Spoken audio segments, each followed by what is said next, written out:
Do Sérgio Monte, secretário-geral adjunto da UGT. Bom dia, Sérgio Monte, bem-vindo ao Fórum TSF. Que avaliação mais global faz a UGT? As medidas que o Governo se prepara hoje para aprovar vão no sentido certo, são suficientes ou ainda deixam muito a desejar? Bom dia, Manuel Cássio. Bom dia também a todo o auditório da TSF. Convém-me, enfim, agradecer o convite e dizer que, de facto, a agenda para o trabalho digno e a valorização dos jovens no mercado de trabalho foi apresentada aos parceiros sociais e contempla medidas que, quanto a nós, vão no bom sentido, nomeadamente o combate à precariedade, sobretudo nas camadas mais jovens, que, como sabemos, na fase da pandemia, foram eles, digamos, a pagar a fatura da pandemia, portanto, da precariedade, e há que atuar aqui, porque há dados recentes que até demonstram que é uma das gerações mais qualificadas sempre do país e o nosso mercado de trabalho não consegue produzir postos de trabalho para as qualificações destes jovens e muitos deles acabam por emigrar. Portanto, aí há necessidade de atuar e atuar em profundidade, porque estamos a falar simplesmente do futuro do país, do futuro da proteção social, do futuro da segurança social, etc. E, portanto, este combate à precariedade é, a nosso ver, fundamental. Depois, tem também o combate ao trabalho não declarado, como sabemos. Há uma parte da economia que é informal, que não é declarada, e deve-se atuar também sobre isso. A agenda, como digo, hoje vai ser discutida no Conselho de Ministros, foi aquilo que o Governo ontem nos disse. Essa agenda dará, eventualmente, origem a uma resolução do Conselho de Ministros e até, eventualmente, a propostas legislativas. Quanto ao GT, ontem, na Concertação Social, entende que há que revisitar o Código de Trabalho. Não estamos a falar em alterações profundas ao Código de Trabalho, porque o GT também honra os compromissos que assumiu em 2012, mas há aqui algumas pequenas alterações que devem ser feitas. Falou-se no valor das indenizações por despedimento. Bem, há empresas que nós sabemos, e não vou, enfim, identificá-las porque todos as conhecemos, que estão a despedir e são empresas lucrativas, portanto não se compreende a razão do despedimento. Outras, já detectamos, estão a fazer despedimentos de trabalhadoras menos jovens, que obviamente têm um nível salarial superior, para contratarem trabalhadores mais jovens com um nível salarial inferior. E, inclusivamente, algumas delas até estavam a fazer despedimentos coletivos para contratar depois trabalhadores para o mesmo posto de trabalho, mas em regime de outsourcing. E daí até uma proposta que veio na agenda do trabalho digno, que foi da UGT, de que uma empresa que recorra a despedimento coletivo não possa depois contratar em outsourcing.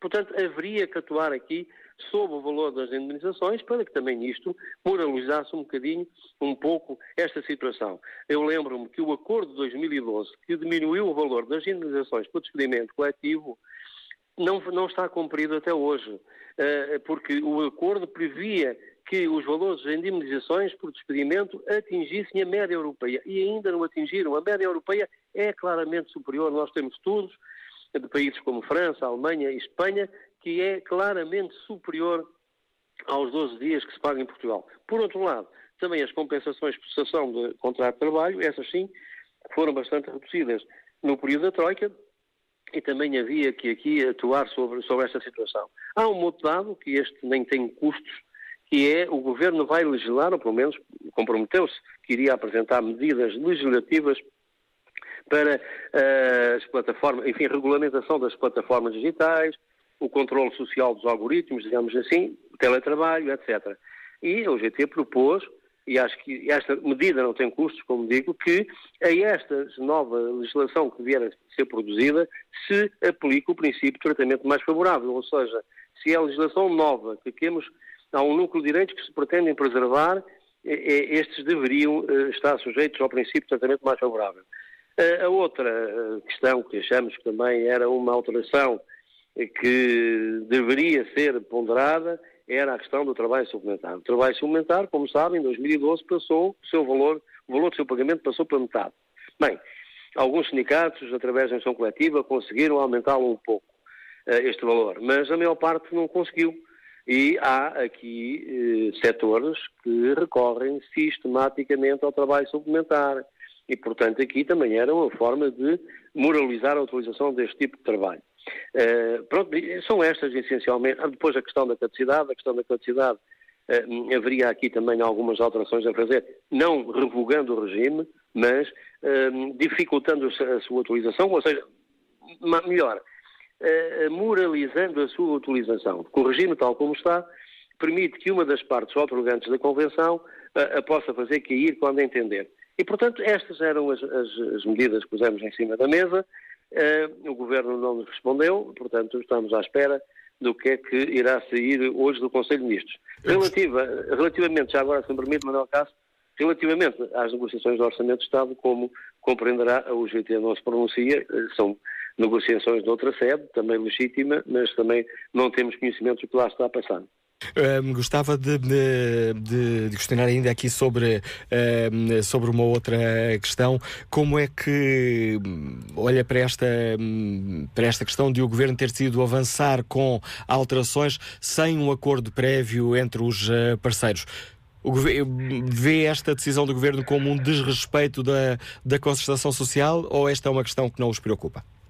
Não, nós sempre dissemos ao Governo e continuamos a dizer, tudo que é matéria laboral deve passar pela concertação social, porque a concertação social é o fórum, digamos, indicado para isso, onde estão representados parceiros sociais, empregadores e trabalhadores, e, portanto, agora, o fórum, a CPCS não produz leis, não é uma entidade legislativa. Isso compete à Assembleia da República, compete ao Governo. No entanto, muitas destas medidas, a UGT carreou-as para a discussão na CPCS. O que eu lhe estou a dizer é que não tivemos nenhuma resposta do Governo.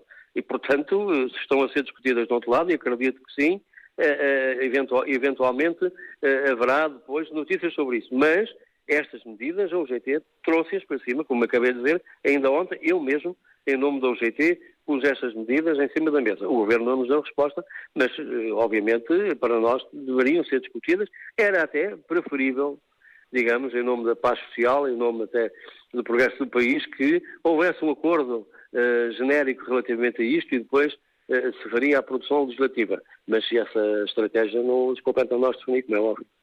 Agradeço ao secretário-geral adjunto da UGT, Sérgio Monte, por participar neste debate que hoje fazemos no Fórum TSF, assinalando aqui o Sérgio Monte áreas que a UGT considera que é essencial alterar o Código de Trabalho, áreas e propostas a que o Governo ainda não deu resposta.